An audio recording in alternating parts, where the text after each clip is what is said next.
আমন্ত্রণ দেশ জনপদ লাইভের সঙ্গে আছি আমি রাবে ইসলাম স্নেহা।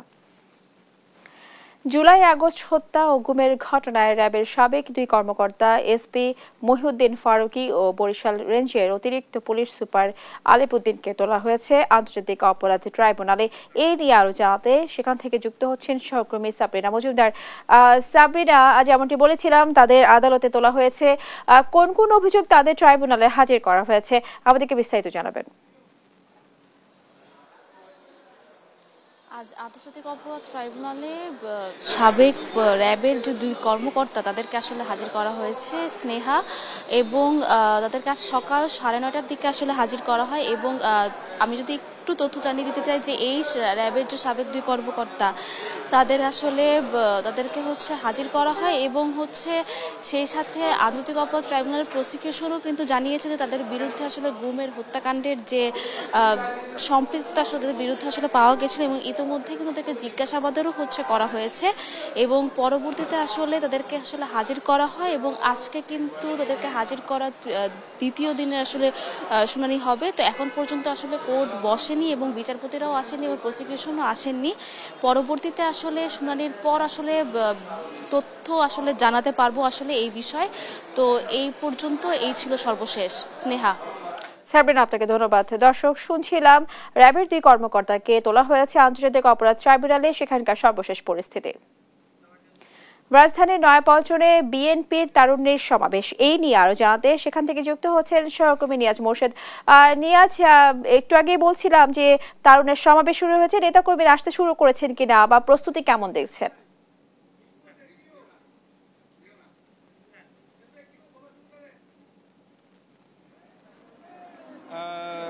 আজকে কিন্তু রাজধানীর নয়াপল্টনে বিভাগীয় তারুণ্য সমাবেশের কিন্তু আজকে শেষ পর্যায়ে, এবং যদিও এই সমাবেশটি কিন্তু আপনার বিএনপির যে তারুণ্য সমাবেশ সেটি কিন্তু আসলে দুইটায় শুরু হওয়ার কথা থাকলো, ইতিমধ্যে কিন্তু আপনারা দেখতে পাচ্ছেন যে মঞ্চ কিন্তু আসলে আপনার ইতিমধ্যে কিন্তু যুবদল, স্বেচ্ছাসেবক দল এবং ছাত্র দলের নেতাকর্মী যারা রয়েছেন তারা কিন্তু ইতিমধ্যে কিন্তু মঞ্চে আসলে আপনার ভরে গেছে, এবং সেই সাথে কিন্তু আপনার এই মঞ্চের যে পল্টন বিএনপি কেন্দ্রীয় কার্যালয়ের সামনে আসলে যেসব জায়গা রয়েছে সব জায়গায় কিন্তু ইতিমধ্যে কিন্তু নেতাকর্মীদের ভিড় প্রায় লক্ষণীয় কিন্তু দেখা যাচ্ছে। এবং যদি একটু বলি যে এর আগে কিন্তু আপনার 3টি বিভাগেও এই সমাবেশটি অনুষ্ঠিত হয়েছে, এবং এরপরে কিন্তু আজকে কিন্তু আপনার এই ঢাকায় কিন্তু এই সমাবেশের মধ্যে দিয়ে যে বিভাগীয় যে তারুণ্য সমাবেশ সেটি কিন্তু আসলে শেষ হবে। এবং এই সমাবেশে কিন্তু আপনার মূলত তারুণদের রাজনৈতিক অধিকার প্রতিষ্ঠায় যে আসলে আপনার গণতন্ত্রের রাজনৈতিক অধিকার প্রতিষ্ঠায় আসলে এই মূল লক্ষ্য আপনার এই সমাবেশের। এবং যদি একটু বলি যে এর আগে কিন্তু আপনার 3টি সমাবেশে কিন্তু আসলে বেশ লক্ষণীয় কিন্তু আপনার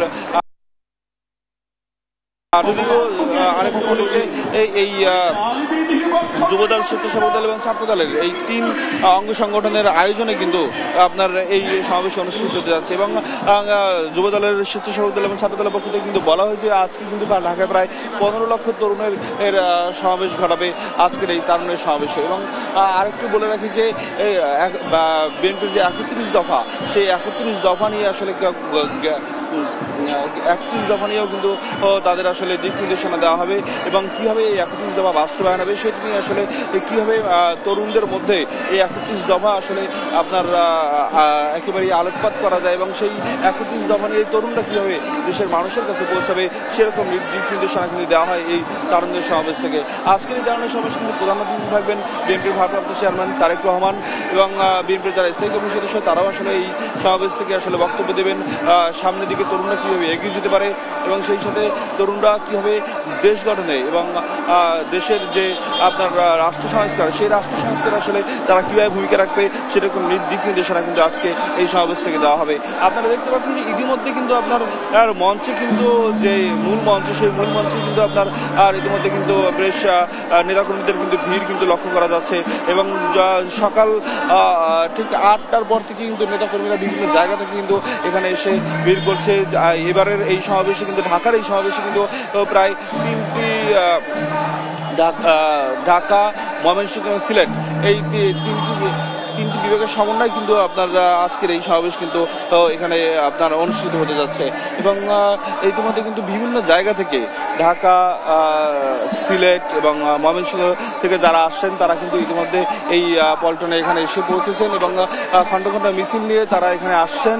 এবং সেই সাথে আপনার তারা কিন্তু এখানে এসে তাদের যারা নেতাকর্মী রয়েছেন সেই নেতাকর্মীরা কিন্তু এখানে ইতিমধ্যে উপস্থিত হয়ে এবং অনেকেই কিন্তু আপনার হলো আজকে যে তারুণ্য সমাবেশ, সেই তারুণ্য সমাবেশ থেকে নতুন কি দিক নির্দেশনা আসে সেটি আসলে জানার অপেক্ষায় কিন্তু তারা আছেন। এবং ঠিক বিকেল 3টা নাগাদ এই সমাবেশের মূল আনুষ্ঠানিকতা শুরু হবে এবং এরপর থেকেই কিন্তু আপনার বিভিন্ন পর্যায়ের নেতারা আসলে এই মঞ্চে বক্তব্য দিবেন। এবং সবশেষ বিএনপির ভারপ্রাপ্ত চেয়ারম্যান তারেক রহমান তিনি আসলে অনুষ্ঠানের প্রধান অতিথি হিসেবে বক্তব্য দেবেন এবং তার বক্তব্যের মাধ্যমেই আজকের এই তরুণরা কিন্তু আসলে দিক নির্দেশনা পাবে। আসলে নতুন আসলে এই রাষ্ট্র সংস্কারের যে 31 দফা বিএনপির পক্ষ থেকে বলা হচ্ছে এবং দেওয়া হয়েছে, সেই 31 দফা নিয়ে আসলে তরুণরা কিভাবে কাজ করবে সেটি নিয়ে আসলে আপনার তারা কিন্তু আজকে কথা বলবেন। এবং যদিও গতকাল কিন্তু আপনার এই বিষয়ে একটা সেমিনার কিন্তু এই তিন বিভাগের সমন্বয় কিন্তু হয়েছে এবং আজকে হলো সমাবেশ এবং এই সমাবেশের মধ্যে দিয়ে আসলে নতুন তরুণরা দেশ গঠনে কিভাবে এগিয়ে যাবে এবং কিভাবে তারা আসলে আপনার আরো দেশ গঠনে মূল ভূমিকা রাখবে। এবং যদিও গণ অভ্যুত্থানের পরে আসলে তরুণদের নিয়ে এই সমাবেশ কিন্তু বিএনপি এই প্রথম করছে এবং গণ অভ্যুত্থানের পরেই তারুণ্যের সমাবেশ কিন্তু কেন্দ্র করেই তারা চাচ্ছে যে বিএনপির এই তারুণ্যের সমাবেশ কেন্দ্র করে তরুণরা যেন নতুন দেশ গঠনে এবং গণ অভ্যুত্থানের পরের যে বাংলাদেশ, সেই বাংলাদেশ গঠনে যেন তারা ভূমিকা রাখে, সেই লক্ষ্যেই কিন্তু তারা এই তারুণ্যের সমাবেশ করে যাচ্ছে। এই ছিল আমার কাছে রাজধানী নয়াপল্টন থেকে সর্বশেষ তথ্য। কুড়িগ্রাম ও মেহেরপুর সীমান্তে পুশ ইন পরিস্থিতিতে বিজিবি বিএসএফ এর মধ্যে উত্তেজনা বিরাজ করছে। এই নিয়ে সর্বশেষ অবস্থা জানতে সরাসরি যুক্ত হচ্ছেন সহকর্মী জুয়েল রানা ও আক্তারুজ্জামান। প্রথমে যাচ্ছি কুড়িগ্রামে। জুয়েল, আপনি নিশ্চয়ই আমাকে শুনতে পাচ্ছেন। জুয়েল, কুড়িগ্রাম সীমান্তে বর্তমানে কি ধরনের পরিস্থিতি বিরাজ করছে? পুশ ইন ইস্যুতে স্থানীয় প্রশাসন ও সীমান্ত বাহিনীর পক্ষ থেকে কি ধরনের পদক্ষেপ নেওয়া হয়েছে আমাদেরকে জানাবেন। নেহা, আপনাকে জানিয়ে রাখি কুড়িগ্রাম জেলা কিন্তু ভারতের সাথে প্রায় 293 কিলোমিটার সীমান্ত রয়েছে। এই দীর্ঘতম এই সীমান্ত কিন্তু কুড়িগ্রাম, জামালপুর এবং লালমনিরহাট বিজিবি আসলে নিয়ন্ত্রণ করছে। আপনাকে জানিয়ে রাখি, গত কয়েকদিন ধরে কিন্তু পুশিনের যে ঘটনাটি সেটি কিন্তু এই কুড়িগ্রাম সীমান্ত দিয়ে এখন পর্যন্ত প্রায় 110 জনের মতো আসলে মানুষকে আসলে ভারতীয় যে বিএসএফ রয়েছে তারা কিন্তু এই বাংলাদেশের অভ্যন্তরে পাঠিয়ে দিয়েছে। এর মধ্যে কিন্তু প্রায় 30 জনের উপরে কিন্তু রোহিঙ্গা রয়েছে। এছাড়াও আপনাকে জানিয়ে রাখি, এই দীর্ঘতম এই সীমান্তে কিন্তু প্রায় 30 থেকে 35 কিলোমিটার এলাকা জুড়ে কিন্তু নদ নদী রয়েছে, যার ফলে কিন্তু এই দায়িত্ব পালন করতে বিজিবির কিন্তু একটি সমস্যাই হচ্ছে। এছাড়া আপনাকে জানিয়ে রাখি যে গতকাল কুড়িগ্রামের যে রৌমারী উপজেলা রয়েছে, সেই রৌমারী উপজেলার বড়াইবাড়ি সীমান্তে কিন্তু গতকাল ভোরে ভারতীয় প্রায় 14 জন নারী পুরুষকে ভারতীয় যে বিএসএফ তারা কিন্তু জোর করে আসলে বাংলাদেশে যখন পাঠিয়ে দেয়, তখন কিন্তু বাংলাদেশের বিজিবি বাধা দিলে কিন্তু তারা আসলে সে সময় কিন্তু বাংলাদেশের অভ্যন্তরে আসলে প্রবেশ করতে পারে না। সে সময় কিন্তু বিজিবি এবং বিএসএফ এর মধ্যে একটা উত্তেজনা তৈরি হয়েছে বলে আমরা সীমান্তবাসীর কাছ থেকে খবর পেয়েছি। এছাড়াও কিন্তু বিজিবির সাথে স্থানীয় মানুষজন আসলে যোগ দিয়েছিল, যার ফলে কিন্তু বিজিবি বিএসএফ কিন্তু তাদেরকে বাংলাদেশের অভ্যন্তরে আসলে পাঠিয়ে দিতে পারে।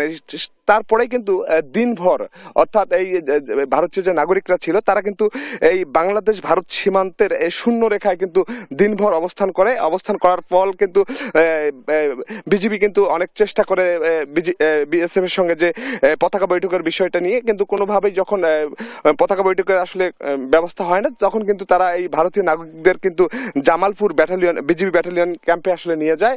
সেখানে কিন্তু বিজিবির পক্ষ থেকে আমাদেরকে জানানো হয়েছে যে তাদেরকে আমরা জিজ্ঞাসাবাদ করে পরবর্তীতে আইনি ব্যবস্থা নেওয়া হবে। এছাড়াও কিন্তু এই পুশিনের ঘটনায়, যেহেতু কুড়িগ্রাম দীর্ঘতম একটি সীমান্ত, এই পুশিনের ঘটনায় কিন্তু সীমান্তবর্তী এলাকার যে মানুষজন রয়েছে তারা কিন্তু একটা আতঙ্ক রয়েছে। আমরা সীমান্তবাসীর সঙ্গে কথা বলেছি, তারা বলছেন যে এখন আগের চেয়ে কিন্তু এখন যে বিএসএফ রয়েছে তাদের সাথে কিন্তু অনেকটা খারাপ আচরণ করে। তারা কিন্তু তাদের যে সীমান্তের পাশে তাদের যে ফসলি জমি এবং বিভিন্ন যে গবাদি পশু আছে সেগুলো আসলে যখন নিয়ে যায় এবং জমিতে কাজ করতে যায়, সে সময় কিন্তু বিএসএফ কিন্তু তাদেরকে বিভিন্নভাবে অন্যায় এবং ভয় দেখায়, যার ফলে কিন্তু সীমান্তবাসীর মধ্যে একটি আতঙ্ক রয়েছে। নেহা, আমরা এখন চলে যাব মেহেরপুরে, সেখানে রয়েছে আক্তার। আক্তার, আপনি জানাবেন যে মেহেরপুর সীমান্তের সর্বশেষ পরিস্থিতি। ধন্যবাদ রানা। যেমনটি বলছিলেন যে আমাদের যে মেহেরপুরের যে সীমান্তবর্তী গ্রাম মুজিবনগর উপজেলার, আমি দাঁড়িয়ে আছি এখন সোনাপুর মাঝের পাড়া যে সীমান্ত রয়েছে, এই সীমান্তে কিন্তু দেখেছি যে 5ই আগস্টের পরে কিন্তু 3টি বড় পুশিংয়ের ঘটনা ঘটেছে। প্রথমে 14 জন নারী পুরুষ শিশু এবং তার পরবর্তীতে 19 জন নারী পুরুষ শিশু, এবং গত কালকেও কিন্তু 30 জন নারী পুরুষ এবং শিশুদেরকে কিন্তু পুশিং করেছে ঠিক এই সীমান্ত দিয়ে। আমরা দেখেছি যে তাদেরকে আটক করে বাংলাদেশের বিজিবি থানায় হস্তান্তর করেছে এবং থানা কিন্তু প্রক্রিয়া মেনে আদালতে সোপর্দ করেছে। আমরা যেমনটি জানতে পেরেছি যে ভারতের যে বিএসএফরা কিন্তু বিভিন্ন জায়গা থেকে এই বাংলাদেশি নাগরিকদের সেখানে বিভিন্ন জায়গায় থেকে আটক করে কিন্তু একসাথে কিন্তু নিয়ম না মেনে কিন্তু আইন বহির্ভূত ভাবে পুশিং করেছে। এই পুশিং করার ঘটনায় কিন্তু সীমান্ত এলাকার যারা মানুষ রয়েছেন তারা কিন্তু অনেকটা কিন্তু নিরাপত্তাহীনতায় ভুগছে এবং তাদের মধ্যে আতঙ্ক কাজ করছে। আমি যদি যেখানে দাঁড়িয়ে আছি সোনাপুর মাজারপাড়া বর্ডার, আমি যদি দেখাই যে পিছনের দিকে আপনি দেখবেন যে এটা একটি বিশাল মাঠ, সোনাপুরের মাঠ। সেই সোনাপুরের মাঠ জুড়েই কিন্তু ভারতীয় সীমান্ত অঞ্চল। আমাদের মেহেরপুর জেলায় কিন্তু 89 কিলোমিটার সীমান্ত পথ রয়েছে, তার মধ্যে 73টি মানুষ পারাপারের গেট রয়েছে, যে গেটগুলি দিয়ে কৃষকরা কিন্তু ওই পারের কৃষকরা কিন্তু কৃষি জমিতে কাজে আসে এবং কাজ করে তাদের এনআইডি কার্ড জমা দিয়ে কিন্তু আবার চলে যায়। আমরা যদি কথা বলি, আমরা জেনেছি যে ওই পারের যে বিজিবির ক্যাম্প রয়েছে, প্রায় 28টি ক্যাম্প রয়েছে এবং দুঃখিত, ওই পারে 28টি ক্যাম্প রয়েছে এবং এই পারে বিওপি ক্যাম্প রয়েছে 18টি। আমরা একজন কৃষকের সাথে কথা বলবো, যে স্থানীয় বাসিন্দা, যে এই যে মানুষ পুশিং করার ঘটনা ঘটছে, এটাতে আপনারা কি কোনো আতঙ্ক সৃষ্টি হয়েছে কিনা, এই বিষয়গুলো একটু বলবেন। সেটা হচ্ছে যে প্রতি মুহূর্তেই সীমান্তে যে একটা পরিস্থিতি, উত্তেজনা ভাব দেখা যায়, সেটা আসলেও আমাদের কাম্য না। তারপরেও আমরা সবসময় একটা আতঙ্কিত অবস্থায় থাকি যে কখন কোন সময় এখানে বর্ডারে কোনো একটা বিশৃঙ্খলা ঘটে কিনা। এই সময় এই জন্য আমরা সবসময় নিরাপত্তাহীনতার অবস্থায়, আমরা একটা অসহায় অবস্থায় বসবাস করছি আর কি। শুনছিলেন যে বর্তমান যে অবস্থা, তাতে কিন্তু এই যে পুশিং কিন্তু আসলে সাধারণ মানুষ বা যারা সীমান্তবর্তী বাসিন্দা রয়েছেন তাদের কিন্তু কাম্য নয়। আমরা আরো একজন সীমান্তের মানুষের সাথে কথা বলতে চাই। এই যে সীমান্তে যে বারবার যে পুশিং এর ঘটনা ঘটছে, এটা কিন্তু আইন মেনে হচ্ছে না, এবং আপনাদের মধ্যে কি ধরনের অনুভূতি সৃষ্টি হয়েছে এই সীমান্তের পুশিং নিয়ে, এবং বিজিবি কি ধরনের টহল এদিকে জোরদার করেছে? বিজিবি টহল আছে, আবার বিএসএফ সীমান্ত থেকে মনে করেন বর্ডার দিয়ে পাসিং যখন করে দেয়, হয়তো রাত্রে দেয়, বিজিবির সামনে সবসময় তো পড়ে না, কিন্তু হয়তো যখন গ্রামে চলে যায় তখন হয়তো ওরা গিয়ে আটক দেখি ফেলে, তখন তো আটক করে দেয়। তাছাড়া কিন্তু ওরা পার করে দেয়। এখন পার করে দেওয়ার পরে মনে করেন এই মজিবনগর দেয়, আনন্দবাজি দেয়, বিভিন্ন গ্রাম ধরে দেয়, কিন্তু এতে মনে করেন ওই বিজেপি ওদের তার কাটার বেরোবে পিটু আসে, কিন্তু আমরা তো তখন যেতে পারি না সীমান্তে, কিন্তু আমাদের একটা ভয়, হয়তো আমাদেরও হয়তো হস্তক্ষেপ করবে নিয়ে যাবে নাকি, এরকম আমাদের একটা। যেমনটি শুনছিলেন যে আমাদের কিন্তু সীমান্তবর্তী যে গ্রাম, সেই গ্রামের যারা বাসিন্দা তারাও কিন্তু আতঙ্কের মধ্যে রয়েছে। আমরা ইতিমধ্যে জানতে পেরেছি এবং বিজিবির সাথে কথা হয়েছে, বিজিবি কিন্তু তাদের টহল জোরদার করেছে এবং যাতে নিয়ম মেনে এবং আইনগত ভাবে যে মানুষ পুশিং এর যে বিধান আছে সেই বিধান মেনেই বিজিবির পক্ষ থেকে তাদের সাথে মত বিনিময় করেছে এবং তাদেরকে অলরেডি চিঠি দিয়েছে যে নিয়ম মেনে কিন্তু পুশিং করাতে হবে, না হলে কিন্তু সীমান্তের উত্তেজনা আরো বাড়তে পারে। তো আমার কাছে এই ছিল মেহেরপুরের সীমান্ত নিয়ে সর্বশেষ। স্নেহা, ধন্যবাদ জুয়েল এবং আক্তারুজ্জামান, আপনাদের দুজনকে। দর্শক, শুনছিলাম মেহেরপুর এবং কুড়িগ্রাম সীমান্তের বর্তমান পরিস্থিতি। ঈদুল আজহার সামনে রেখে ঘরমুখ মানুষের ভিড়ে সিরাজগঞ্জ মহাসড়কে যানবাহনের চাপ প্রতিদিন বাড়ছে। কোথাও কোথাও ধীরগতির যান চলাচলের খবরও পাওয়া গেছে। এই যাত্রা কতটা স্বস্তিদায়ক হচ্ছে সেই বিষয়ে বিস্তারিত জানাতে সরাসরি যুক্ত হচ্ছেন সহকর্মী শুভ কুমার ঘোষ। শুভ, যাত্রী ও চালকদের প্রতিক্রিয়া কি এবং ট্রাফিক পুলিশ কি ধরনের ব্যবস্থা গ্রহণ করছেন যাত্রীদের স্বস্তির জন্য, বিস্তারিত জানাবেন। স্নেহা, যেহেতু আসলে আসন্ন ঈদুল আজহা এবং এই উপলক্ষে কিন্তু ইতোমধ্যে মহাসড়কে কিছুটা যানবাহন বাড়ছে। আমরা আছি এই মুহূর্তে উত্তরবঙ্গের প্রবেশদ্বারের যে মহাসড়ক সিরাজগঞ্জের এই ঢাকা বগুড়া মহাসড়কের কিন্তু ধুরকা এলাকার জোড়া সেতু এলাকায় কিন্তু আপনি দেখতে পাচ্ছেন যে এই মহাসড়কে যে মোটামুটি 4 লেনের কাজ কিন্তু শেষ হয়ে গিয়েছে, কিন্তু কিছুটা জায়গায় যেখানে একটা সেতুর কাজ বাকি থাকায় কিন্তু এখানে একটা সাইড সংযোগ সড়ক দিয়ে চলছে যানবাহনগুলো, কিন্তু এই সংযোগ সড়কের কয়েকটা জায়গায় কিন্তু মানে একদম অল্প একটু জায়গায় কয়েকশো মিটার জায়গার মধ্যে কিন্তু কিছু খানাখন্দ আছে। যেহেতু ঢাকাগামী গাড়িগুলো এই মহাসড়ক দিয়ে চলাফেরা করছে কিন্তু এর ফলে কিন্তু এইখানে একটা দুর্ঘটনার সংখ্যা অথবা ধীরগতি কিন্তু সংখ্যা রয়ে গিয়েছে। এর বাইরে এইবারে বর্তমানে যে মহাসড়ক আছে সেই এইটুকুর বাইরে পুরো মহাসড়ক নিয়ে কিন্তু স্বস্তি প্রকাশ করছেন যাত্রী এবং চালকরা। তারা কিন্তু বলছেন যে শুধু এই জায়গাটা একটু মেরামত করা হলেও ঈদের আগে তাহলে বাদ বাকি যে মহাসড়কটা আছে সেখানে আর কোনো সমস্যা থাকবে না। যেমন গত ঈদ উল ফিতরে যেহেতু কোনো যানজট ধীরগতি ভোগান্তি ছিল না, এবছরও কিন্তু সেরকমটা থাকবে না তারা বলছেন। তবে এই জায়গাগুলো কিন্তু একটু দ্রুত মেরামত চাচ্ছেন তারা। পাশাপাশি তারা কিন্তু একটু শঙ্কা প্রকাশ করেছেন 3 চাকার যান নিয়ে, যে 3 হুইলার আছে এই 3 চাকার যানগুলো নিয়ে কিন্তু একটু শঙ্কা প্রকাশ করছেন। আপনি দেখতে পাচ্ছেন যে যে মহাসড়কটা দিয়ে গাড়ি চলছে এই মহাসড়ক দিয়ে কিন্তু অবিরত কিন্তু এই যে 3 চাকারই যানগুলো চলাচল করছে, এবং যখন এই ছোট সংযোগ সড়কে এসে 3 চাকার যানগুলো চলাফেরা করছে এবং পাশে যেহেতু ভাঙা আছে এদের জন্য কিন্তু দ্রুতগামী যে গণপরিবহন গুলো আছে তাদের জন্য এদের জন্য কিন্তু সেটাকে আবার ধীর গতি করতে আসতে হচ্ছে। যখন ধীর গতিতে আসছে তখন স্বাভাবিকভাবে কিন্তু তারা বলছেন যে যখন একটা সামনের গাড়ি ধীর গতি করবে পিছনের গাড়িগুলো কিন্তু সেটার জন্য স্লো করতে হবে। এর ফলে একটা ধীর গতি অথবা অনাকাঙ্ক্ষিত একটা দুর্ঘটনা ঘটে যেতে পারে। তারা কিন্তু এই ফলে বলছেন যে তারা যেন এই যে সমস্যাগুলো আছে এই সমস্যাগুলো যেন দ্রুত সমাধান করেন। পাশাপাশি যেহেতু ঈদের ছুটি আর কয়েকদিনের মধ্যে হয়ে যাবে, এখন কিন্তু অল্প পরিমাণ মানুষ আসলে ঘরে ফিরছেন। কয়েকদিনের মধ্যে কিন্তু এই চাপটা বাড়বে। এই মহাসড়কে কিন্তু প্রায় প্রতিদিন 1.5 লক্ষ যানবাহন চলাফেরা করবে, তার মানে চাপটা বেড়ে যাবে কয়েক গুণ। এই কয়েক গুণ চাপটা বহন করার জন্য আসলে মহাসড়ক কতটুকু প্রস্তুত আছে এই বিষয়টাও কিন্তু তারা প্রশ্ন করছেন। তবে সাচেক এবং কর্তৃপক্ষ যারা আছেন রোডস অ্যান্ড হাইওয়ে কর্তৃপক্ষ তারা কিন্তু বলছেন যে এই জায়গাগুলো তারা মেরামত করে দিবেন যেন এই মহাসড়কে যান চলাচলে কোনো সমস্যার সৃষ্টি না হয়। এবং হাইওয়ে পুলিশ কিন্তু বলছেন যে যে যে নিরাপত্তার যে বিষয়টি আছে সেই নিরাপত্তার জন্য সর্বোচ্চ ব্যবস্থা তারা নেবেন। আগামী 29 তারিখ থেকে কিন্তু তারা বলছেন যে আগামীকাল 29 বা 30শে মে থেকে কিন্তু মহাসড়কে হাইওয়ে পুলিশের পক্ষ থেকে কিন্তু অতিরিক্ত পুলিশ মোতায়েন করা হবে, তারা এমনটা বলছেন।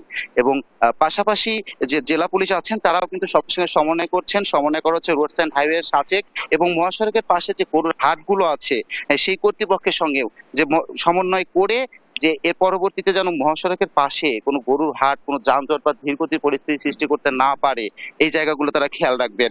স্নেহা, এই ছিল আসলে সিরাজগঞ্জের যে মহাসড়কের সর্বশেষ অবস্থা। এই ছিল আমার কাছ থেকে সিরাজগঞ্জ থেকে। শুভ, আপনাকে ধন্যবাদ। দর্শক, শুনছিলাম সিরাজগঞ্জের মহাসড়ক এই যাত্রা ঘিরে প্রস্তুতির খবরাখবর। কিশোরগঞ্জে শুরু হয়েছে বর্ষা মৌসুম, ফলে হাওর এলাকার নদীগুলোতে বাড়তে শুরু করেছে পানি। ইতিমধ্যে বন্ধ হয়ে গেছে ফেরি চলাচল, যার ফলে ভোগান্তিতে পড়েছেন স্থানীয় মানুষজন। এ নিয়ে আরো জানাতে সরাসরি যুক্ত হচ্ছেন সহকর্মী তোফায়েল আহমেদ। তোফায়েল, যেমনটি বলছিলাম, অনেক ভোগান্তিতে আছেন মানুষজন পানি বাড়ার কারণে। হাওরের পানি বৃদ্ধিতে স্থানীয়দের চলাচল ও যাতায়াতে কি ধরনের সমস্যা হচ্ছে, কর্তৃপক্ষের পক্ষ থেকে কি ধরনের ব্যবস্থা নেওয়া হচ্ছে, আমাদেরকে বিস্তারিত জানাবেন। জি স্নেহা, ধন্যবাদ আপনাকে। আসলে আপনি যেমনটি বলছিলেন কিশোরগঞ্জের হাওরে কিন্তু এই মুহূর্তে কিন্তু যে উজান থেকে নেমে আসা পাহাড়ি ঢল এবং বৃষ্টিপাতে কিশোরগঞ্জের হাওরে যে নদ নদীগুলোর পানি কিন্তু ইতিমধ্যে বেড়েছে। আমি এখন যেখানে দাঁড়িয়ে আছি কিশোরগঞ্জের হাওরের যে প্রবেশদ্বার করিমগঞ্জ উপজেলার যে বালিখলা যে নৌঘাট রয়েছে আমি সেখানে দাঁড়িয়ে আছি।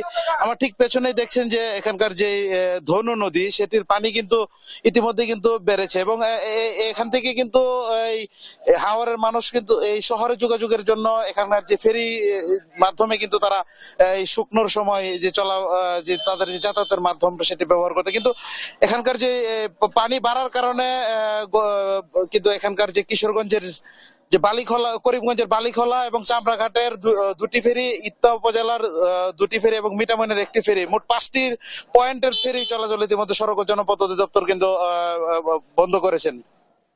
আমরা আসলে কথা বলেছিলাম এখানকার যে সড়ক ও জনপথ অধিদপ্তর তারা যেমনটি বলছেন যে পানি বাড়ার কারণে এখানকার যে ফেরির যে সংযোগ সড়ক বিচ্ছিন্ন হওয়ার কারণেই ফেরি চলাচল বন্ধ রয়েছে। এতে করে কিন্তু এই এখানকার যে ইত্তাম, মিটাম এবং অষ্টগ্রামের প্রায় 3টি উপজেলার মানুষ কিন্তু ভোগান্তিতে পড়েছেন। এছাড়া এখানকার যে ব্যবসায়ীরা রয়েছেন হাওরে, তাদের সাথে আমার কথা হয়েছিল, তারা যেমনটি বলছেন যে পণ্য পরিবহনে কিন্তু তাদের কিছুটা ভোগান্তি পোহাতে হচ্ছে। তো আমরা আসলে এখানকার যে চিত্রটি, এখনকার যে মৌসুম, এই মৌসুমের কথা যদি বলি, এমন সময় নদীতে পুরো দমে পানি না আসায় কিন্তু বড় বড় যে ট্রলার গুলো সেগুলো নদীতে চলাচল করতে পারে না এবং সড়কগুলো ডুবে যাওয়ায় যে যানবাহন, যে 4 চাকার গাড়ি সেগুলো চলাচল না করার কারণে কিন্তু এখানকার যেই যে মানুষরা রয়েছেন তারা কিন্তু ভোগান্তিতে পড়েন। আমরা এছাড়া আমরা আসলে আর একটু যদি আপনাদেরকে জানিয়ে রাখি যে আমরা কথা বলেছিলাম এখানকার বেশ কয়েকজন স্থানীয়দের সঙ্গে। ইতিমধ্যে কিন্তু তারা যেটি বলছেন যে এই বছরের এই সময়টাতে শহরের সাথে তাদের যাতায়াতের কিন্তু একটু খুব ভালো একটা ভোগান্তিতে তাদের পড়তে হচ্ছে। পানি উন্নয়ন বোর্ড আসলে আমাদেরকে যেটি জানিয়েছেন যে নদ নদীর পানি কিন্তু বৃদ্ধি পাচ্ছে, কিন্তু এখনো বিপদ সীমা কিন্তু অতিক্রম করেনি। তো হাওরের যে বর্ষার যে চিত্রটি আমি যদি বলি, পুরোদমে যদি হাওরের নদীগুলোতে পানি না আসে সেক্ষেত্রে কিন্তু এখানকার যে স্থানীয়দের যে ভোগান্তি সেটি কিন্তু কমবে না। তো আগামী এক মাসের মধ্যে হাওরের নদীগুলোতে পুরোদমে পানি আসলে এখানকার মানুষের ভোগান্তি কিছুটা কমবে বলে জানিয়েছেন যে স্থানীয় কর্তৃপক্ষরা। তো স্নেহা, এই ছিল আমার কাছে হাওরের থেকে সর্বশেষ খবর। তোফায়েল, আপনাকে ধন্যবাদ। দর্শক, শুনছিলাম কিশোরগঞ্জের হাওরের পানি বৃদ্ধি নিয়ে নানামুখী সমস্যা নিয়ে সংবাদ। কোরবানির ঈদকে সামনে রেখে লালমনিরহাটের বিভিন্ন পশুর হাটে জমে উঠেছে বেচাকেনা, বাড়ছে ক্রেতা বিক্রেতাদের ভিড়। এই নিয়ে আরো জানাতে সরাসরি যুক্ত হচ্ছেন সহকর্মী জামাল বাদশা। জামাল, ক্রেতা বিক্রেতাদের আগ্রহ কেমন দেখছেন, আর হাটে নিরাপত্তা ও ব্যবস্থাপনার দিকটি কতটা সন্তোষজনক জানাবেন? স্নেহা, লালমনিরহাটের সবগুলো পশুর হাটেই কিন্তু কোরবানি ঈদকে সামনে রেখে সরগরম হয়ে উঠেছে এবং ক্রেতা এবং বিক্রেতারা সময়ের সাথে সাথে কিন্তু উপস্থিতি বৃদ্ধি পাচ্ছে। বিশেষ করে খামারিরা যে কোরবানি ঈদকে সামনে রেখে যে গরুগুলো প্রস্তুত করেছিল সেই গরুগুলোকে কিন্তু কোরবানির এই সামনে তারা বিক্রির জন্য হাট বাজারগুলোতে নিয়ে এসেছেন। আমরা গত কয়েকদিন ধরে লালমনিরহাটের বিভিন্ন হাট বাজার ঘুরে দেখেছি। সরকারের স্থায়ী যে 15টি হাট রয়েছে এবং অস্থায়ী 7টি হাট রয়েছে, সবগুলো হাটেই কিন্তু প্রায় একই রকম পরিস্থিতি। এত লোক সমাগম যে স্বাভাবিকভাবে চলাফেরাও কিন্তু অনেকটাই কষ্টসাধ্য হয়েছে। এই মুহূর্তে আমি রয়েছি লালমনিরহাটের বড় বাড়িতে। এই হাটটি কিন্তু কুড়িগ্রাম, রংপুর এবং লালমনিরহাটের মধ্যে সবচাইতে বড় হাট এবং এই হাটটি যদি আমি আপনাকে একটু দেখাতে চাই, এই হাটে কিন্তু কয়েক লাখ মানুষ সমাগম হয়েছে এবং হাজার মানুষ গরু ক্রয় বিক্রয়ের কাজে ব্যস্ত সময় পার করছেন। সকাল থেকে এই হাটে দেখেছি এই হাটের যারা ইজারাদার রয়েছে তারাও কিন্তু যারা দূর থেকে ক্রেতা এসেছে, বিশেষ করে রাজধানী ঢাকা সহ দেশের বিভিন্ন জেলা থেকে, তাদের জন্য বিশেষ ব্যবস্থা করা হয়েছে এবং জেলা প্রশাসনের পক্ষ থেকে অর্থাৎ জেলা পুলিশের পক্ষ থেকেও কিন্তু জাল টাকা শনাক্ত যাতে করা যায় সেই ক্ষেত্রে কিন্তু তারা মেশিনের ব্যবস্থা করা হয়েছে। আমরা এই পশুর হাটকে সামনে রেখে খামারিদের সাথে কথা বলেছি, তারা কিন্তু অনেকটাই হতাশা প্রকাশ করেছেন। তারা জানিয়েছেন যে গত কয়েক বছরের তুলনায় কিন্তু এবারে ক্রেতা সমাগম যারা বাহির থেকে আসে তারা কিন্তু তাদের উপস্থিতি অনেকটাই কম। সেক্ষেত্রে কিন্তু তারা ন্যায্য দামটা আসলে মিলছে না। তারা বলছেন যে এই কোরবানি ঈদকে সামনে রেখে গরু প্রস্তুতের ক্ষেত্রে যে ব্যয়টি হয়েছে, বিশেষ করে গরুর যে গোখাদ্য ছিল সেগুলো কিন্তু তুলনামূলকভাবে বেশি থাকার কারণে কিন্তু তারা এই ন্যায্য যে মূল্য সেটি আসলে প্রাপ্তি নিয়ে হতাশা প্রকাশ করছেন। আরেকটি বিষয় জানাতে চাই, এই দাম নিয়ে কিন্তু মিশ্র প্রতিক্রিয়া জানিয়েছেন যারা ক্রেতা রয়েছেন। তারা যেটি বলছেন যে গত কয়েক বছরের তুলনায় এবারে কিন্তু তুলনামূলকভাবে দামটা আসলে বেশি। তবে এই মিশ্র প্রতিক্রিয়া থাকলেও কিন্তু সরগরম হয়ে উঠছে গবাদি পশুর যে হাটগুলো রয়েছে, 15টি স্থায়ী এবং 7টি অস্থায়ী পশুর হাট লালমনিরহাটে। বিশেষ করে সেই হাটগুলোতে কিন্তু সময়ের সাথে সাথে ভিড় আমরা বেশি লক্ষ্য করতে পারছি। গতকালকে আমরা লালমনিরহাটের পশু অধিদপ্তরের সাথে কথা বলেছি, তারা যেটি বলছেন যে বাজারগুলোতে যে গবাদি পশুগুলো উঠেছে সেই পশুগুলোর স্বাস্থ্য পরীক্ষার ক্ষেত্রে তারা কিন্তু বিশেষ মেডিকেল টিম রেখেছে। তবে বাস্তবতায় হচ্ছে কিন্তু মেডিকেল টিমের দৃশ্যমান কোনো পদক্ষেপ আমরা আসলে দেখতে পারিনি। যারা ক্রেতা রয়েছে তারা কিন্তু এই বিষয়ে অনেকটাই হতাশা প্রকাশ করছেন। তবে এছাড়াও কিন্তু বেশ কিছু সমস্যা এই হাটগুলোতে রয়েছে। বিশেষ করে যে পরিমাণ জনবল, জনসংখ্যা এই হাটে সমাগম সমাগম হয়েছে ক্রেতা বিক্রেতার, সেই ক্ষেত্রে কিন্তু অনেকটা নিরাপত্তা যেভাবে জোরদার করা হয়েছে সেটি কিন্তু আরো জোরদার বাড়িয়ে তোলার পদক্ষেপ যাতে গ্রহণ করা হয় সেই দাবি কিন্তু ক্রেতা এবং বিক্রেতা আসলে তুলেছেন। সব মিলিয়ে যদি বলতে চাই, লালমনিরহাটের বড়বাড়ি থেকে শুরু করে যে কয়েকটি হাট রয়েছে সবগুলো হাটেই কিন্তু সময়ের সাথে সাথে ক্রেতা এবং বিক্রেতাদের উপস্থিতি বাড়তে করেছে এবং ক্রেতা আকর্ষণ বাড়াতে হাটের ইজারাদাররা বিশেষ বিশেষ ব্যবস্থা রাখছেন। খামারিরা কিন্তু অনেকটা হতাশ হলেও এই হতাশা কিন্তু বিক্রি যদি বেড়ে যায় সেক্ষেত্রে কিন্তু আসলে কাটিয়ে উঠবে এবং আশা করা হচ্ছে যে ঈদের যে হাটগুলো রয়েছে আগামীতে সেই হাটগুলোতে কিন্তু ক্রেতা আরো বাড়বে। এই ছিল লালমনিরহাট থেকে কোরবানির পশুর হাটের সর্বশেষ খবর। জি, আমার আপনাকে ধন্যবাদ। দর্শক, শুনছিলাম লালমনিরহাটের পশুর হাট নিয়ে বিস্তারিত খবরাখবর। কক্সবাজারে মৌসুমী আবহাওয়ার পরিবর্তনের প্রভাব পড়েছে পর্যটক খাতেও। আবহাওয়া ও পর্যটনের সর্বশেষ পরিস্থিতি জানতে সরাসরি যুক্ত হচ্ছেন সহকর্মী আব্দুর রহমান। আব্দুর রহমান, কক্সবাজারে বর্তমানে আবহাওয়া কেমন রয়েছে আর তা কি পর্যটকদের আগমনে কোনো প্রভাব ফেলছে কিনা, বিস্তারিত জানাবেন। যেমনটি জানাচ্ছেন স্নেহা, কক্সবাজারের লঘুচাপের ফলে কক্সবাজার 3 নম্বর সতর্ক জারি রয়েছে এবং সকাল থেকে কখনো মেঘ কখনো বৃষ্টি, গুড়ি গুড়ি বৃষ্টি হচ্ছে এবং সমুদ্র উত্তাল রয়েছে এবং আবহাওয়া অফিস আমাদেরকে যেটি জানিয়েছে আজকে 3 নম্বর সতর্ক সংকেত রয়েছে। এটার ফলে কক্সবাজারের যে লঘুচাপটি বঙ্গোপসাগরে উত্তর পশ্চিম সৃষ্টি হয়েছে সেটির ফলে কক্সবাজারের সহ সারা বাংলাদেশে গুড়ি গুড়ি বৃষ্টি থেকে বড় ধরনের মাঝারি বৃষ্টি হতে পারে, কিন্তু এটার ফলে কোনো জলোচ্ছ্বাস বা বড় ধরনের ঘূর্ণিঝড় হওয়ার কোনো সম্ভাবনা আপাতত দেখা যাচ্ছে না বলে আবহাওয়া অফিস আমাদেরকে জানিয়েছে। সেটি হলো যে কক্সবাজারের যেই তাপমাত্রা এবং আবহাওয়ার ফলে কক্সবাজারের স্বাভাবিকের যেই তাপমাত্রাটি রয়েছে সেটি কখনো বৃদ্ধি পাবে বলে তারা জানিয়েছে এবং এটির ধীরে ধীরে লঘুচাপটি শক্তি কমে সেটি জলোচ্ছ্বাস এবং বৃষ্টির দিকে ধাবিত হবে তারা আমাদেরকে জানিয়েছেন এবং যেটি তারা আমাদেরকে আবহাওয়া অফিস জানিয়েছে তারা জেলা প্রশাসনের সাথে যৌথভাবে কোনো বড় ধরনের যদি ঘূর্ণিঝড় সৃষ্টি হয় সেই ক্ষেত্রে তারা প্রস্তুতি নিয়ে রেখেছে। এর ফলে কক্সবাজারের আগত পর্যটকরা একটু বেকায়দায় পড়েছে এবং কক্সবাজার হোটেল মালিক সমিতিরা যেটা জানিয়েছেন আবহাওয়ার আগে থেকে সতর্ক সংকেত দেওয়ার ফলে কক্সবাজারের পর্যটক সংখ্যা কমে আসছে বলে তারা আমাদেরকে জানিয়েছে এবং এটার ফলে পর্যটন ব্যবসায়ী আগামী বলছে 3-4 দিন যেহেতু বৃষ্টি থাকবে পর্যটকের সংখ্যা খুবই কম থাকবে বলে তারা আমাদেরকে জানিয়েছে এবং এটা ছিল সর্বশেষ স্নেহা আমার কাছে। আব্দুর রহমান, আপনাকে ধন্যবাদ। দর্শক, শুনছিলাম কক্সবাজারের বর্তমান আবহাওয়ার পরিস্থিতি। জয়পুরহাটে শুরু হয়েছে 3 দিন ব্যাপী কৃষি প্রযুক্তি ও পুষ্টি মেলা 2025, যা কৃষি উদ্ভাবন ও পুষ্টি সচেতনতা বাড়াতে আয়োজন করা হয়েছে। এই নিয়ে বিস্তারিত জানাতে আমাদের সঙ্গে যুক্ত হচ্ছেন সহকর্মী রেজাউল করিম। রেজা, মেলায় অংশগ্রহণকারীদের কেমন সাড়া পাচ্ছেন এবং প্রদর্শনীতে যেসব প্রযুক্তি তুলে ধরা হয়েছে তা নিয়ে আমাদের বিস্তারিত জানাবেন। ধন্যবাদ স্নেহা। আমি এখন দাঁড়িয়ে আছি জয়পুরহাটের উপজেলা চত্বরে। এই উপজেলা চত্বরে আপনাকে জানিয়ে রাখি যে আজকে কিছুক্ষণ পর এখানে জেলা কৃষি সম্প্রসারণ অধিদপ্তর জয়পুরহাট জেলার পক্ষ থেকে কিন্তু এই 3 দিন ব্যাপী এই যে কৃষি উন্নয়নের মাধ্যমে পুষ্টি ও খাদ্য নিরাপত্তা জোরদারকরণ প্রকল্পের আওতায় কৃষি প্রযুক্তি ও পুষ্টি মেলা 2025 এখানে উদ্বোধন হবে। তো উদ্বোধনের আগে আপনি দেখছেন যে মোটামুটি এখানে 15টি স্টল দিয়ে এখানে কিন্তু সাজানো হয়েছে। এখানে নিরাপদ এবং আধুনিক যে খাদ্য উৎপাদনের জন্য এখানে কৃষি বিভাগ যে তারা যে প্রস্তুতিগুলো নিয়েছেন এবং এটা প্রদর্শনীর মাধ্যমে সাধারণ মানুষকে এবং এটা ছড়িয়ে দিতে চান তারা। তো এই জন্যই এখানে দেখুন আপনি যে এখানে কিন্তু একটা গ্রামের যে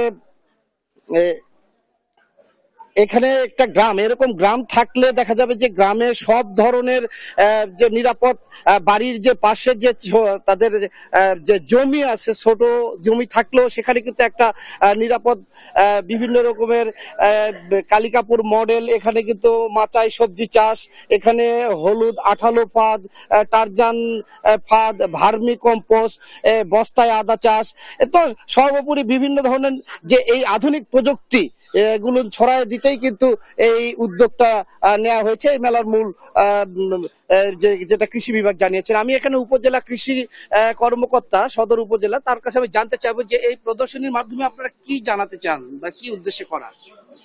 আমরা আধুনিক কৃষি প্রযুক্তিগুলো কৃষকদের মাঝে এবং সাধারণ জনগণকে সচেতন করতে চাই কি কি আধুনিক প্রযুক্তি আছে।